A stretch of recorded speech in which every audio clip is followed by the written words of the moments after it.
పిల్లలు ఇక్కడ ఉన్న పదాలకు ఒత్తులు లోపించి ఉన్నాయి. అవసరమైన చోట ఒత్తులు ఉపయోగించి రాయాలి. సరేనా? ఒత్తులు చేర్చి రాయాలి. ఉదాహరణకు మలెదీగ. ఇక్కడ లోపించిన ఒత్తేది లావు లావత్తు, లేటు లావత్తు. మల్లె తీగ, మల్లె తీగ. ఇప్పుడు ఒక్కొక్కరు వచ్చి రాయండి. జున్ను పాలు, జున్ను పాలు,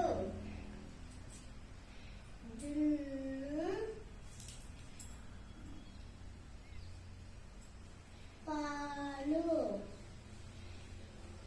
వెరీ గుడ్. నెక్స్ట్ నెలు